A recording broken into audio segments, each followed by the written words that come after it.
家伙，你这条命，我今天收定了。老师不能继续陪在你身旁了。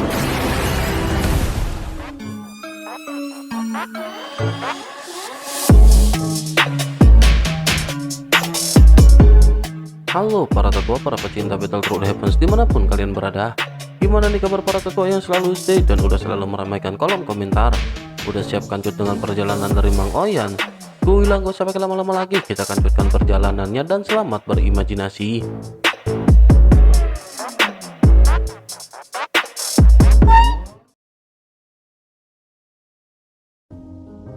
Cerita masih berlanjut dengan para prajurit Taixu yang pada akhirnya bergegas untuk menghambat pergerakan Xiaoyan. Di luar kehampaan, sebuah celah besar pada akhirnya seketika terkondensasi. Ini merupakan formasi bergerak yang telah diatur oleh para prajurit Taixu. Formasi seperti ini membutuhkan sumber daya yang sangat besar untuk bisa dikendalikan. Formasi bergerak seperti ini saja memerlukan setidaknya satu sumber energi bintang untuk melakukannya. Namun dengan adanya sumber daya yang Taixu jarah di Senshi, sumber daya mereka melimpah dan cukup bagi mereka untuk membuang-buang energi seperti ini. Begitu cahaya formasi meledak, semua prajurit Taixu, begitu juga dengan dewa Taixu terbesar pada akhirnya muncul di kehampaan Laut Barat. Pemimpin mereka yang bernama Jenderal Meng Shen pada akhirnya segera memerintahkan semua pasukan untuk menghadang Xiaoyan. Sementara itu, di sisi lain di dalam bahtera, Xiaoyan pada saat ini tampak sedang melihat ke peta langit berbintang. Xiaoyan tidak jauh dari titik pergerakan berikutnya dan hanya perlu melakukan satu langkah terakhir. Dengan begitu maka Xiaoyan akan meninggalkan lautan kehampaan barat dan memasuki lautan kehampaan utara. Namun seketika suara gemuruh terdengar dengan cepat di telinga semua orang. Xiaoyan pun segera teringat beberapa informasi yang Xiaoyan dapatkan dari ingatan Xushi.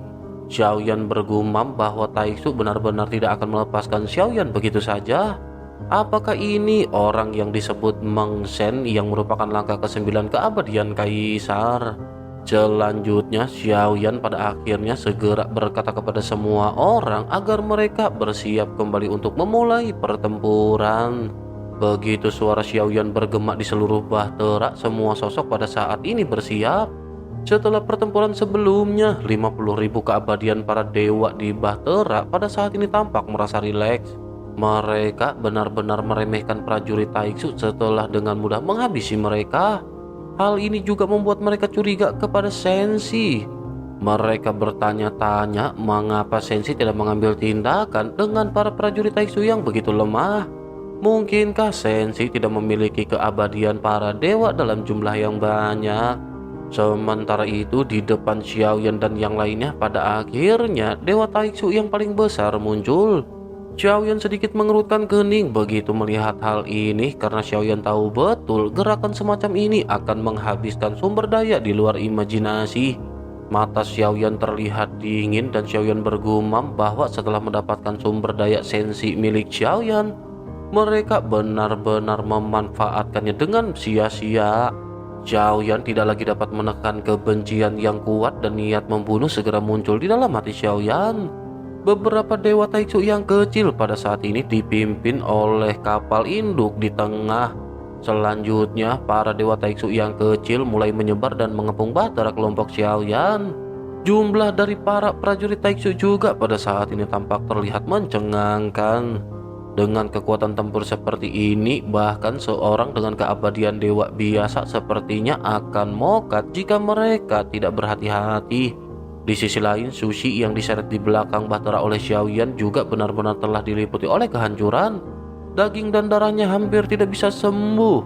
Matanya terlihat merah darah dan ketika ia melihat banyak dewa Taixu yang muncul, sebuah senyuman pada saat ini melonjak di wajahnya. Dengan bersusah payah, sosoknya pada saat ini tersenyum dan berkata bahwa kelompok Xiaoyan akan mokat. Di sisi lain, Bahilin yang mengenakan White God Armor berwarna putih salju juga melihat sosok Xushi. Xushi tampak terlihat sangat menyedihkan karena tubuhnya hancur dan melihat hal ini, Bahilin segera bergegas tetapi begitu mendekat sebuah kekuatan yang kuat mengguncangnya. Segera setelah itu, gumpalan api muncul di Bahtera dan jatuh ke arah Susi. Tubuhnya seketika terbakar dan benar-benar dirubah menjadi abu dengan nyala api.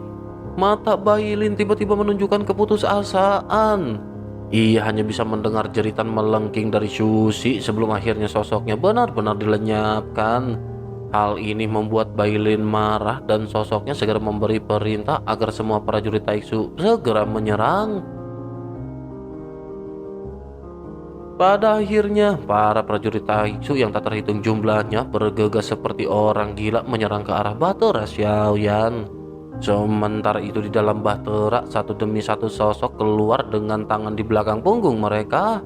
Mereka semua memiliki ekspresi dingin dan memancarkan aura yang begitu kuat. Mereka bergegas untuk berhadapan dengan para prajurit Taiksu yang pada saat ini merangsek masuk. Sementara itu para prajurit Taiksu pada saat ini tampaknya benar-benar tidak diliputi dengan ketakutan ketika berhadapan dengan banyak sosok kuat. Tentu saja kali ini mereka mendapat dukungan dari Dewa Taiksu terbesar. Ada banyak aliran cahaya yang pada saat ini menyebar ke arah para prajurit Taiksu. Sesaat kemudian aura mereka juga tampak benar-benar meningkat dan mereka berubah menjadi semakin ganas. Sementara itu, di dalam Dewa Taiksu terbesar, sesosok tubuh pada saat ini tampak tergantung di udara. Dengan tangan di belakang punggungnya, ia memandang beberapa bahtera di depannya dengan tatapan arogan. Sosoknya juga pada saat ini segera berteriak ketika memerintahkan para Dewa Taiksu untuk melesatkan sinar penghancur nirwana. Beberapa Dewa Taiksu di sekitar pada akhirnya perlahan membuka mulut besar mereka. Bola cahaya mulai mengembun di mulut masing-masing sebelum akhirnya banyak cahaya dilesatkan ke arah kelompok Xiaoyan.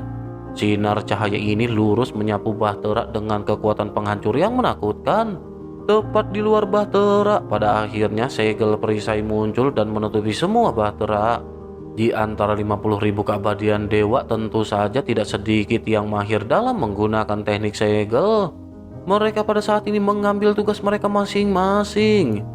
Seluruh perisai meledak dengan cahaya yang menyilaukan dan berhasil menahan lesatan cahaya Dewa Taiksu. Melihat hal ini, wajah Meng Sen pada saat ini tampak sedikit muram.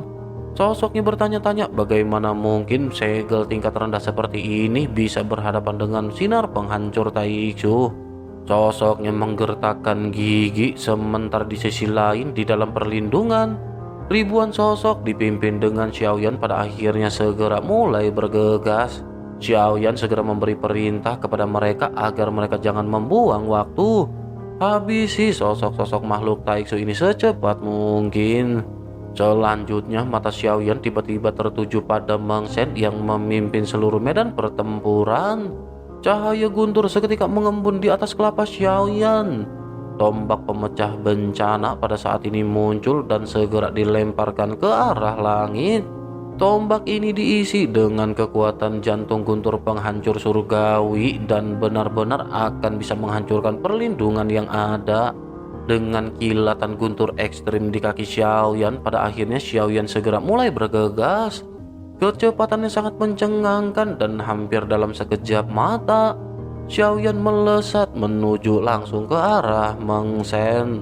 Tombak bencana juga pada saat ini melesat bersamaan dengan lengan Xiaoyan yang dilambaikan. Guntur bersinar dengan kekuatan yang menakjubkan dan meraung ke arah Meng Sen. Melihat Xiaoyan yang mendekat, Meng Sen bereaksi dan berniat untuk menghindar. Namun tiba-tiba cahaya putih melintas di depan matanya dan segera ia diselimuti dalam kegelapan. Meng Sen merupakan langkah ke-9 keabadian kaisar, dan ketika Xiaoyan menggunakan teknik Yaobeng, tidak sulit bagi Xiaoyan untuk mengendalikannya dalam beberapa waktu. Meng Sen benar-benar tidak bisa mengelak, dan ketika mata Meng Sen berangsur-angsur kembali jernih, tubuhnya pada saat ini bergetar. Rasa sakit yang sangat kuat juga pada saat ini menyebar ke seluruh tubuh Meng Sen. Tubuhnya yang melesat mundur juga pada saat ini tertusuk oleh setengah tombak pemecah bencana. Meng Sen menundukkan matanya dan seteguk besar darah pada saat ini keluar dari mulutnya. Meng Sen menunjukkan kepanikan dan ia segera mengelurkan tangannya untuk mencabut tombak bencana. Namun ketika ia mulai mengambil tindakan, jantung Guntur pada saat ini meledak di tubuhnya. Tubuh Meng Shen benar-benar dihancurkan oleh Xiaoyan. Beruntung ada Void God Armor yang pada saat ini meminimalisir ledakan dari jantung Guntur. Namun sosoknya masih bisa merasakan rasa sakit dan sosoknya pada saat ini kembali terlempar mundur. Dengan terhuyung-huyung, ia berusaha untuk menstabilkan sosoknya sebelum akhirnya mengunci pandangannya kepada Xiaoyan. Meng Shen dengan penuh amarah segera berteriak bahwa Xiaoyan benar-benar berani menyakitinya. Meng Shen pun segera memfokuskan jari-jarinya dan pedang pengejar jiwa kehampaan tergantung di hadapannya. Selanjutnya Meng Shen mengarahkan jarinya ke arah Xiaoyan di udara ketika memerintahkan pedang pengejar jiwa untuk memenggal Xiaoyan. Meng Shen tampaknya tidak menyangka bahwa ia benar-benar akan terluka oleh satu serangan dari Xiaoyan. Ia benar-benar dipenuhi dengan amarah. Pedangnya juga pada saat ini segera dilesatkan dan menghadapi pedang tersebut. Xiaoyan bisa merasakan dan mendengar adanya jeritan jiwa-jiwa yang telah mokat. Meng Shen juga pada saat ini berteriak bahwa pedang pengejar jiwanya terbuat dari pengorbanan ribuan jiwa yang marah. Ia telah menghabisi banyak orang-orang sensi dan jiwa ini telah digunakan oleh Meng Shen. Selanjutnya Meng Shen mengendalikan pedang pengejar jiwa penghancur kehampaan di udara ketika menyerang ke arah Xiaoyan. Jiwa-jiwa yang dipenuhi dengan kebencian yang tak terhitung jumlahnya juga pada saat ini memadat dalam energi pedang. Xiaoyan juga bisa merasakan bahwa kekuatan pedang ini berkali-kali lebih kuat jika dibandingkan dengan pedang milik Sushi sebelumnya. Xiaoyan pada saat ini mengerutkan kening begitu Xiaoyan mendengar jeritan yang bersumber dari jiwa-jiwa yang tak terhitung jumlahnya. Xiaoyan melihat jumlah jiwa yang tak berdosa yang ratusan kali lebih banyak daripada pedang Sushi. Kelima jari Xiaoyan pada akhirnya terkepal. Xiaoyan benar-benar merasakan kemarahan dan Xiaoyan pada saat ini tidak ingin mengampuni Meng Shen. Xiaoyan pada akhirnya segera mengeluarkan pedang berat misterius dan Xiaoyan menyipitkan matanya. Xiaoyan sadar bahwa jika Xiaoyan hanya mengandalkan kekuatan dari pedang berat misterius, Xiaoyan tidak akan bisa menandingi pedang yang pada saat ini dilesatkan oleh Meng Shen. Xiaoyan pun segera memanggil Ding Mo dan berkata bahwa Xiaoyan pada saat ini membutuhkan bantuan Ding Mo. Ding Mo pun tanpa banyak bicara segera keluar dari bendera penekan jiwa dan seketika memasuki pedang berat misterius. Bersamaan dengan hal tersebut pada saat ini pedang berat misterius Xiaoyan seketika gemetar. Ding Mo pada saat ini tampaknya benar-benar membangunkan kekuatan nyata yang terkandung di dalam pedang berat misterius. Xiaoyan tanpa banyak bacot lagi segera mengeluarkan teknik tebasan Qian Qiu. 3 tebasan secara langsung pada saat ini dikeluarkan oleh Xiaoyan. Xiaoyan seketika terkejut karena merasakan perasaan yang benar-benar berbeda daripada tebasan Qian Qiu sebelumnya. Xiaoyan tanpa sadar bergumam, ternyata ini adalah kekuatan sebenarnya dari pedang berat misterius. Xiaoyan merasakan konsep artistik yang sebenarnya dan kekuatan ini benar-benar di luar nurul Xiaoyan. Terlebih lagi, selesatan pedang Xiaoyan ini juga mengandung kekuatan aturan. Bayangan pedang berat milik Xiaoyan pada akhirnya benar-benar bertabrakan dengan pedang pengejar jiwa milik Meng Shen. Keduanya tampak seperti air dan api ketika bertabrakan. Keduanya meleleh satu sama lain dan keduanya memiliki kekuatan aturan mereka masing-masing. Ketika Meng Shen melihat bahwa Xiaoyan benar-benar berhasil berhadapan dengan serangan pedangnya, ia kembali mengerutkan kening dan segel di tangannya kembali berubah. Jeritan yang lebih kuat pada saat ini menyebar dan kekuatan pedang pengejar jiwa Void miliknya menjadi semakin kuat. Meng Shen juga kembali mengangkat jari-jarinya dan pedang pengejar jiwa Void segera kembali ditebaskan kepada Xiaoyan. Kekuatan pedang ini bahkan lebih kuat jika dibandingkan dengan lesatan pedang sebelumnya. Xiaoyan juga pada saat ini mengerutkan kening dan telapak tangan Xiaoyan tiba-tiba dengan keras menekan pedang berat misterius. Api 3 warna disuntikan secara gila-gilaan ke dalam pedang berat misterius Xiaoyan. Xiaoyan pada saat ini bergumam bahwa kekuatan keabadian tampaknya telah sepenuhnya mengaktifkan jantung api Xiaoyan. Jantung api ini adalah sebuah aturan. Namun sebelumnya Xiaoyan tidak dapat menggunakannya, tetapi sekarang Xiaoyan dapat melihat bahwa kekuatan jantung api benar-benar semakin meningkat. Xiaoyan pun bergumam bahwa ini sesungguhnya hanya bisa dilakukan oleh Xiaoyan ketika Xiaoyan benar-benar mencapai tingkat keabadian dewa. Xiaoyan tidak menyangka bahwa dengan bantuan Dingmo, kekuatan jantung api juga akan mengandung kekuatan aturan. Tubuh pedang berat misterius Xiaoyan pada saat ini benar-benar memancarkan aura yang begitu panas. Nyala pedang berat misterius Xiaoyan juga menjadi semakin menyilaukan. Kehampaan juga pada saat ini seolah-olah dapat terbakar kapanpun oleh kekuatan pedang berat misterius dan jantung api Xiaoyan. Mata Xiaoyan juga pada saat ini terlihat dingin dan Xiaoyan menatap dengan tajam ke arah energi pedang yang menyapu. Xiaoyan pada saat ini tanpa sadar merasakan adanya keraguan di dalam hatinya. Melihat hal ini, sudut mulut Meng Shen pun terangkat menjadi sebuah senyuman dan ini merupakan sesuatu yang ingin ia capai. Meng Shen benar-benar memanfaatkan jiwa-jiwa dari makhluk sensi untuk berhadapan dengan Xiaoyan. Secara tidak langsung, teriakan jiwa-jiwa yang menyedihkan ini akan mempengaruhi mentalitas Xiaoyan. Xiaoyan juga pada saat ini benar-benar terpengaruh dan Xiaoyan merasa jiwanya seketika terguncang. Xiaoyan pada saat ini merasakan kepedihan yang tak terhitung jumlahnya yang melonjak dari jeritan jiwa-jiwa pedang Meng Shen. Xiaoyan berusaha untuk menstabilkan pikirannya. Kemarahan Xiaoyan juga menjadi semakin besar dan Xiaoyan pada akhirnya segera melesatkan pedang berat misterius miliknya. Xiaoyan berteriak ketika Xiaoyan mengeluarkan teknik tebasan pemecah kehampaan. Tabrakan dahsyat seketika terjadi dan serangan di antara kedua belah pihak dapat dilihat dengan mata telanjang. Tekanan yang kuat yang terkandung di antara kedua belah pihak pada saat ini benar-benar bisa dirasakan dan menyebar ke segala arah. Kedua belah pihak pada saat ini terus-menerus berbenturan dan banyak ledakan menyebar. Bersama dengan hal tersebut, Meng Shen juga pada saat ini segera berkata, apakah Xiaoyan juga merupakan langkah ke-9 keabadian Kaisar? Ada beberapa jiwa keabadian Kaisar di pedang miliknya dan setelah pertempuran ini, ia akan menggunakan jiwa Xiaoyan sebagai roh pedang miliknya. Begitu sosoknya selesai berbicara, pada akhirnya sosoknya kembali merubah segel di tangannya dan jeritan jiwa menjadi semakin keras.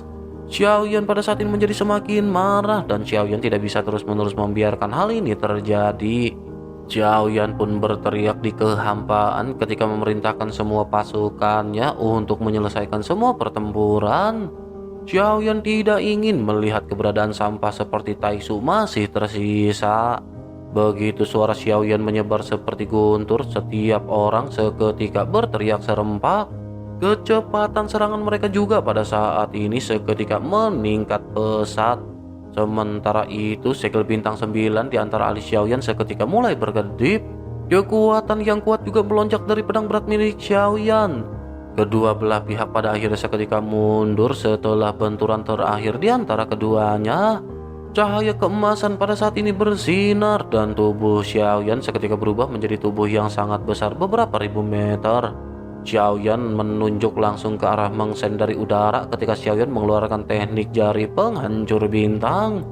Menghadapi serangan yang menderu, kekuatan jari Xiaoyan ini tentu saja beberapa kali lebih kuat jika dibandingkan dengan pedang Meng Shen.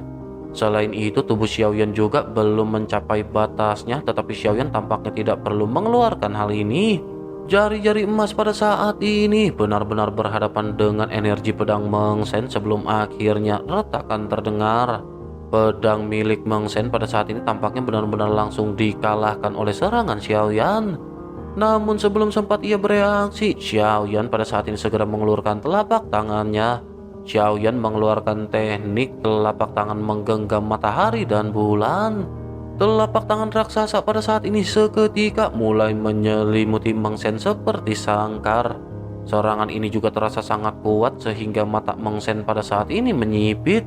Ia pun dengan cepat segera melesat mundur, tetapi tidak peduli seberapa keras ia mencoba.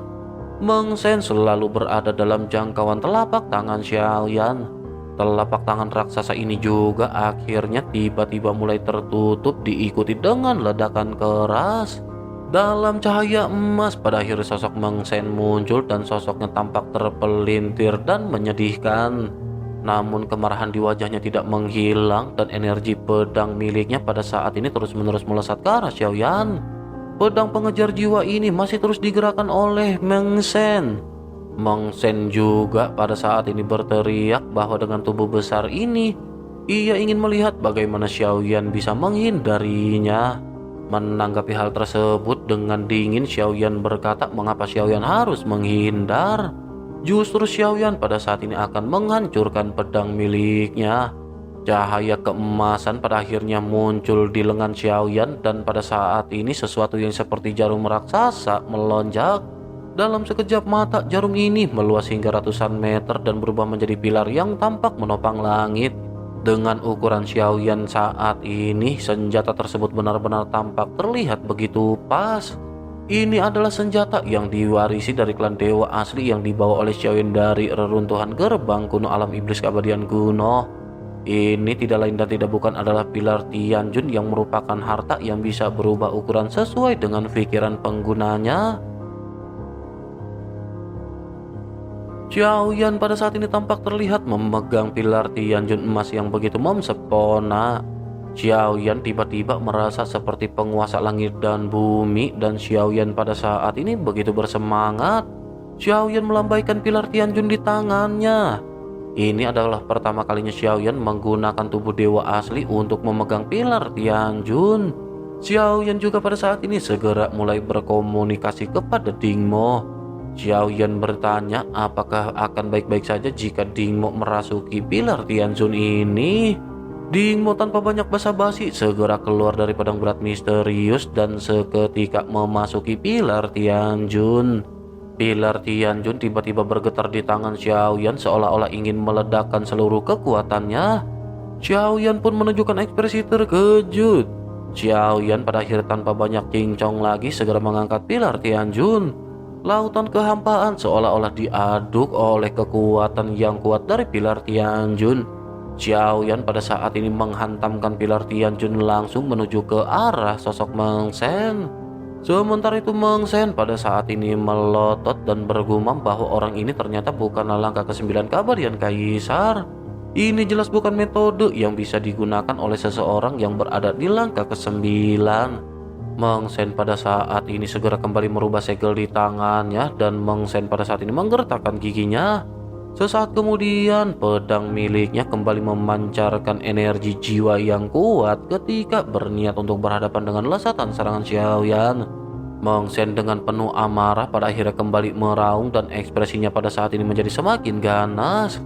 Meng Shen pun lanjut berteriak bahwa pedang ini telah menghabiskan hampir setengah dari jiwa-jiwa yang menyedihkan. Setelah Xiaoyan menghabisi Xiaoyan, maka ia akan menghabisi lebih banyak orang untuk memperkuat senjatanya. Melihat kegilaan Meng Shen, Xiaoyan pada saat ini dengan sinis bergumam ketika seseorang mulai menjadi gila. Hal itu merupakan tanda bahwa ia tidak jauh lagi dari kegagalan. Mendengar apa yang dikatakan oleh Xiaoyan, Meng Shen juga pada saat ini kembali mengerutkan kening. Ia melihat tubuh Xiaoyan yang begitu besar. Terlebih lagi ia juga melihat adanya segel bintang yang berkedip di antara alis Xiaoyan. Meng Shen tentu menyadari mengenai hal ini dan sosoknya tanpa sadar bertanya-tanya mengapa ada klan dewa asli. Seharusnya mereka sudah sejak lama punah karena leluhur Taisu lah yang secara pribadi pergi untuk menghancurkan seluruh klan dewa asli. Meng Shen pada saat ini benar-benar tidak bisa mempercayai apa yang berada di hadapannya. Meng Shen pun seketika membalikkan telapak tangannya dan manik merah yang menyerap energi dan darah yang tak terhitung jumlahnya muncul. Selanjutnya Meng Shen menamparkan manik-manik ini ke dadanya. Void God Armor dengan cepat membungkusnya. Meng Shen juga meraung ketika kembali membentuk serangan ke arah Xiaoyan. Void God Armornya berubah dari warna hitam menjadi berwarna merah darah. Meng Shen kembali berteriak bahwa ini adalah esensi dan darah dari mereka orang-orang kuat Sensi. Ia menyegel sedikit kekuatan orang-orang ini. Ia akan menggunakannya untuk seketika menghabisi Xiaoyan. Kekuatan Meng Shen juga pada saat ini tampaknya benar-benar telah meningkat dan Meng Shen kembali dipenuhi dengan rasa percaya diri. Pada akhirnya di udara, kedua belah pihak kembali berhadapan dan energi kedua belah pihak tampak mengguncang kehampaan. Mata Xiaoyan juga menunjukkan keterkejutan karena Xiaoyan tidak menyangka Meng Shen akan bisa menahan serangan Xiaoyan. Xiaoyan terus-menerus menghantamkan pilar Tianjun untuk berhadapan dengan pedang milik Meng Shen.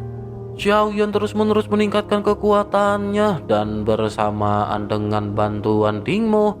Pada akhirnya setelah beberapa benturan, pada saat ini pedang Meng Shen benar-benar dikalahkan. Pedangnya pada saat ini terlempar mundur sementara pilar Tianjun masih terus-menerus melesat ke arah Meng Shen. Meng Shen pada saat ini tampak tidak mau menyerah. Auranya juga kembali melonjak dan butiran darah di dadanya sepertinya memberinya kekuatan keabadian dewa. Ini merupakan teknologistik yang telah dikembangkan oleh para prajurit Taiksu. Namun kekuatan ini tentu saja memiliki kekuatan yang bertahan hanya dalam waktu singkat. Xiaoyan juga menyadari hal itu dan Xiaoyan pada saat ini tidak ingin lagi banyak membuang waktu. Xiaoyan pada akhirnya dengan kemarahan yang melonjak segera melesatkan kembali pilar Tianjun. Kekuatan lesatan ini juga kembali meningkat menjadi semakin kuat membuat Meng Shen seketika melotot. Barulah pada saat ini Meng Shen menyadari adanya sesuatu yang salah dan Meng Shen pada saat ini menyipitkan matanya. Meskipun kekuatan manik-manik darah telah meningkatkan kekuatannya secara signifikan, jelas bahwa ledakan kekuatan tiba-tiba Xiaoyan ini benar-benar tampak terlalu kuat. Organ darah Meng Shen juga pada akhirnya bergetar hebat dan kengerian di matanya menjadi semakin intens. Kematian sepertinya menyelimutinya. Meng Shen bergumam bahwa ini benar-benar sungguh sangat sial. Apa yang pada saat ini harus ia lakukan menghadapi serangan kuat ini? Selanjutnya Meng Shen pada saat ini memerintahkan banyak dewa Taiksu untuk mendekat. Meng Shen memerintahkan mereka untuk memancarkan sinar pemusnah ke arah Xiaoyan. Banyak dewa Taiksu yang berukuran besar pada akhirnya segera mendekat dan memancarkan sinar cahaya yang kuat. Mereka pada saat ini berniat untuk menghentikan lesatan serangan dari pilar Tianjun Xiaoyan. Benturan dahsyat kembali terjadi dan energi yang semakin kuat pada saat ini kembali menyebar ke segala arah. Pilar Tianjun pada saat ini berhadapan dengan energi lesatan cahaya penghancur dari para makhluk dewa Taiksu. Namun setelah bertahan beberapa saat pada akhirnya serangan ini tidak lagi dapat menahan lesatan serangan Xiaoyan. Meng Shen pun kembali melotot dan saat ini ia segera melonjakkan perisai yang terbentuk dari Void God Armor. Meng Shen menggertakkan giginya dan bertanya-tanya mungkinkah ia pada saat ini benar-benar akan mokat. Benturan pada akhirnya kembali terjadi di depan mata Meng Shen yang dipenuhi dengan kepanikan. Meng Shen pada saat ini menyadari bahwa serangan dari para dewa Taiksu saja tidak bisa menahan serangan Xiaoyan. Oleh karena itu, bagaimana mungkin Void God Armor miliknya pada saat ini bisa menahan serangan Xiaoyan? Begitu benturan terjadi, pada akhirnya retakan benar-benar langsung menyebar di Void God Armor Meng Shen. Tekanan yang kuat juga seketika ditransmisikan ke tubuhnya. Wajahnya seketika memerah dan bersamaan dengan hal tersebut pada akhirnya Void God Armor di tubuh Meng Shen benar-benar runtuh dan menghilang. Di telinganya kekuatan ini benar-benar masih memancarkan suara dengungan. Kekuatan tak kasat mata yang bisa membunuhnya pada saat ini membuat Meng Shen benar-benar frustasi. Meng Shen tanpa sadar berteriak meminta Xiaoyan untuk tidak menghabisinya. Ia tahu banyak rahasia dari Taiksu. Ia bersedia memberontak melawan Taiksu dan informasi yang ia miliki cukup banyak. Mendengar hal tersebut, Xiaoyan dengan sini segera berteriak bahwa Meng Shen pantas mati. Begitu mendengar kata-kata ini, kekuatan yang kuat pada akhirnya benar-benar menghantam tubuh Meng Shen. Meng Shen hanya bisa berteriak sebelum akhirnya teriakannya benar-benar tidak lagi terdengar. Meng Shen tidak bisa menahan ledakan yang keras. Tubuhnya benar-benar langsung dihancurkan dan jiwanya segera berubah menjadi aliran cahaya dan mencoba untuk melarikan diri. Begitu ia terbang, kekuatan hisap yang kuat seketika mengendalikan jiwa Meng Shen. Xiao Yan juga pada saat ini berteriak bahwa para prajurit Taixu menggunakan jiwa ribuan makhluk sensi. Mereka telah dikorbankan untuk dijadikan roh pedang dan Xiao Yan pada saat ini akan melakukan hal yang sama. Xiao Yan akan mengorbankan jiwa-jiwa dari makhluk Taixu untuk bendera penekan jiwa. Selanjutnya, jeritan melengking Meng Shen pada saat ini terdengar ketika jiwanya ditarik masuk ke dalam bendera penekan jiwa. Sosok besar Xiao Yan juga seketika langsung menyusut menjadi ukuran normal. Selanjutnya, Xiao Yan perlahan mengulurkan telapak tangannya yang memegang bendera penekan jiwa. Dengan mata dingin, Xiao Yan melihat sekitar dan Xiao Yan menyadari bahwa semua makhluk Taixu benar-benar telah dihancurkan.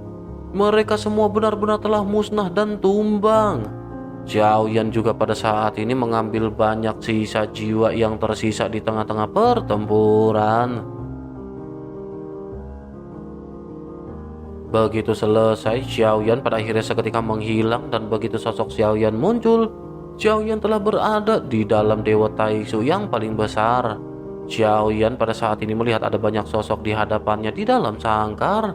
Ada sosok tua dan muda dan mereka pada saat ini tampak terlihat memiliki tatapan mata yang kosong. Begitu Xiao Yan membebaskan mereka, tidak ada sorak-sorai yang bergema. Mereka pada saat ini hanya bisa melongo dan tampak seperti sesosok zombie. Xiao Yan pada saat ini hanya bisa terdiam dan yang bisa dilakukan Xiao Yan pada saat ini hanyalah membawa mereka pergi. Xiao Yan pada akhirnya segera mengatur semuanya. Sosok Xiao Yan pada saat ini akhirnya segera melayang di antara para dewa Taixu. Sebelum Xiao Yan pergi, Xiao Yan menekan telapak tangannya ke kelapak para dewa Taixu. Xiao Yan menyedot semua sumber daya yang agung ke dalam pagoda pemurnian.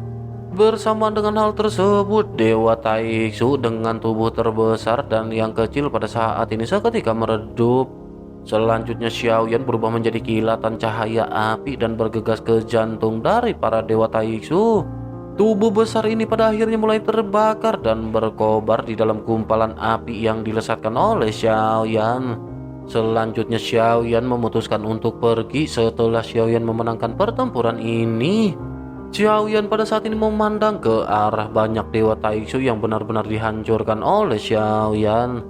Xiao Yan bergumam bahwa jantung api Xiao Yan kali ini samar-samar dapat dirasakan menerapkan beberapa kekuatan aturan. Kekuatan penghancuran dari jantung api ini juga menjadi semakin kuat. Xiao Yan pada saat ini menghela nafas dan Xiao Yan menyadari bahwa untuk menerobos keabadian para dewa, Xiao Yan perlu memahami kekuatan aturan dengan jelas. Dengan begitu maka di masa depan Xiao Yan akan bisa menampilkan sendiri kekuatan jantung api yang semakin kuat. Xiao Yan pada akhirnya menekan perasaan ini dan setelah pertempuran diselesaikan oleh Xiao Yan kembali menatap ke arah kehampaan. Xiao Yan segera mengarahkan bahtera untuk meninggalkan kehampaan laut barat menuju kehampaan laut utara dengan kecepatan penuh.